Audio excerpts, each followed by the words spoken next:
Heidi ho, it's the Jim and Terry Show. A little poetry for the morning. Getting started without my good friend Jim occupying the, comfy couch, the fold-away chair in the Hobbit Hole studio in Bobcaygeon. I'm your host, Terry. Jim, absent today and for the next few weeks. He's on a trip. Bon voyage, my friend. I hope you enjoy your travels and that you come back with tales of heroicism and not of hurricanes or anything destructive. Anyway, it's going to be different without someone to banter with, without someone to share the coffee with.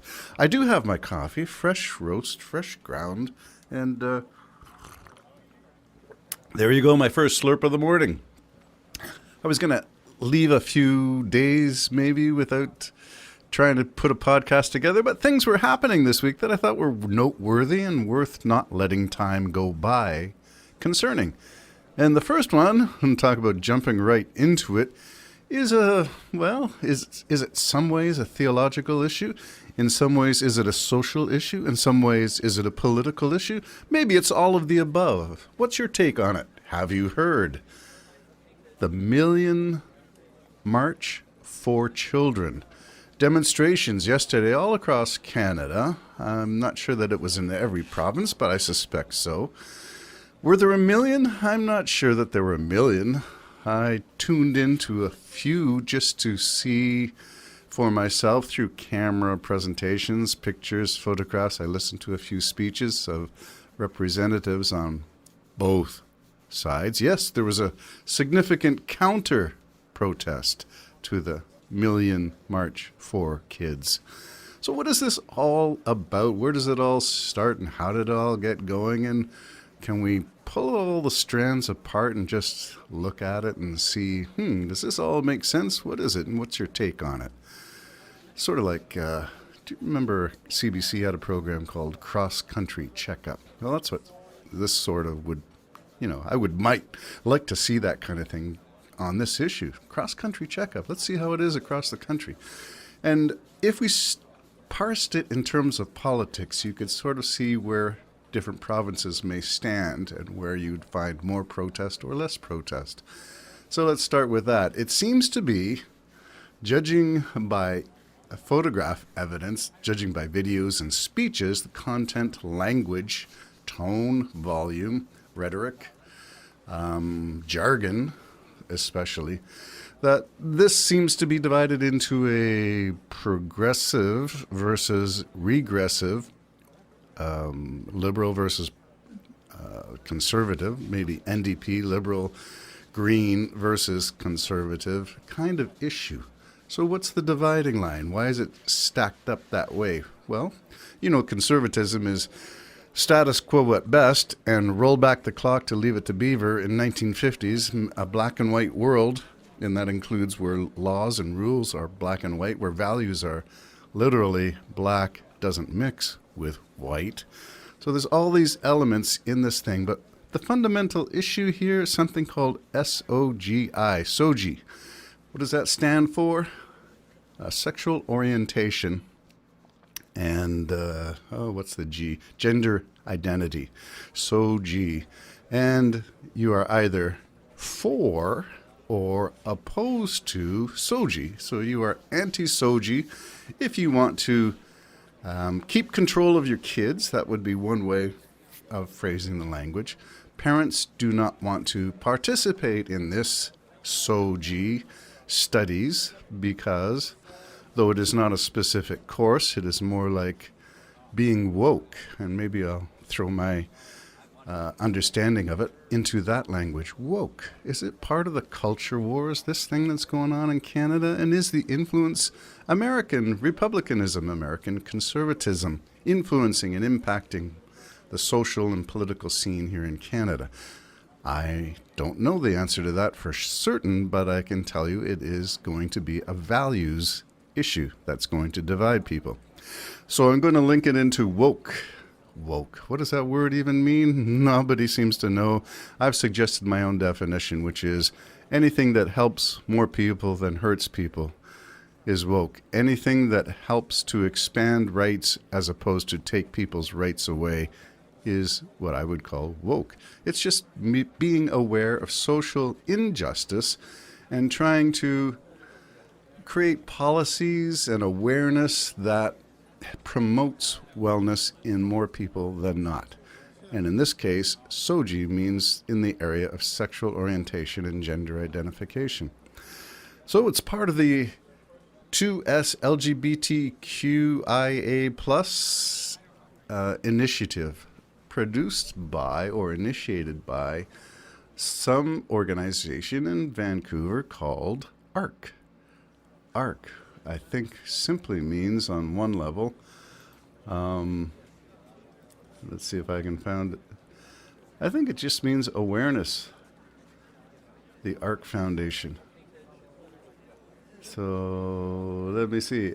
Accessibility, awareness, respect, and capacity, ARC. You can look it up for yourself, ARC. And I do like that. Awareness, respect, and capacity. That means capacity for change, capacity for improving how we treat and view others, not marginalizing people, not pushing them out to the fringes, but embracing them and saying, I'm okay, you're okay, and we're in this thing called life together. So how do we do that? What does it look like to promote ARC values? It means that you're going to try to help every student, and here's where we get into how education gets wrapped into this. Your views on teachers, on school boards, on social change come into play. When you start to argue that you should or you should not disclose a child's pronouns, a child's orientation or preference in terms of how they identify. In schools, we're taught to be, and I'm speaking as a retired educator here, we're taught to be respectful of everyone, regardless of where they're coming from, whether you are on the rich side of the tracks, the poor side, whether you are a recent immigrant or an established Canadian family, whether you were a renter of an apartment in Ontario housing, or whether you owned your own home in Markham or some other progressive community. Probably progressive, I don't even necessarily mean progressive in values, just progressive in terms of expanding growth, homes being built, subdivisions being built. Whether you had money or not, whether you were a person of color or not, whether you were a person of a particular religious persuasion or not, we include everybody. That's the job of education. It's the great putting everyone together and rowing the boat together experiment. Public education from the days of Egerton Ryerson in Toronto and Ontario all the way to today. It's trying to be inclusive and trying to build society by bringing together the disparate pieces, the people who have been long marginalized or made to feel different, not comfortable in their own skin, ostracized, in some way punished or consequenced just for being who they are. And part of being woke or part of being SOGI is to try to be inclusive, opening up your arms.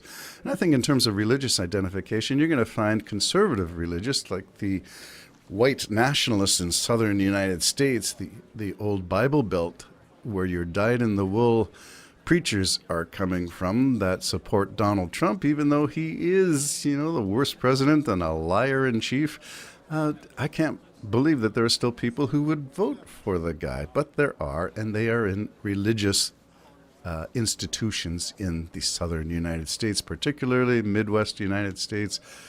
And when I say Midwest, that's a geographical reference. And when I look to Canada, the equivalents of that would be Alberta, Saskatchewan, perhaps swinging over to Manitoba and over into the eastern provinces. Nova Scotia, I think, is now under conservative premiership as well. So you're going to expect to see some issues with being accessible, being aware, being respectful, being developing capacity in kids to be issues because they're now deemed to be either religious, divisive issues, or they're deemed to be educational versus parent right types issues. So you got all this wrapped up into this tempest. And when I say tempest, it can get violent, these protests, because there are those who are on one side of the issue with their placards and their chants, and there are those on the other side, those who are what I would call religiously devout and keep your hands off our kids, while I am reminded that much of the abuse of children takes place under the auspices of religious, well-meaning institutions. So we got to be careful of where we tread with these things. It's not always a case of what seems to be so. The good, the conservative, the established may not be the best. And so we need to explore these things. That's why I like terms like awareness, growth, progressive, because these are words that indicate, let's take a look at this stuff. Just because you're a parent doesn't mean you know how to parent. Just because you're a parent doesn't mean you know what's right for your child. Although I tend to agree that parents have some kind of responsibility to do the best job that they can. Most parents are not trained to be parents. Most parents are not given any special awareness on their children, but a parent with wherewithal, with understanding, and with the ideas of empathy and compassion will always seek what is best for the child. As far as I can see, that puts you on one side of this issue more than the other, but there may be some fudge room for negotiation, room for let's talk about it, room for deciding parental rights and the boundaries thereof versus public education and defense of children who cannot defend themselves in their own homes. Sometimes school is the safest place for people, for kids who are different. Best to have a safe place, best to have it called home. If it's not home, at least it should be school. The Jim and Terry Show for this day. Bye-bye.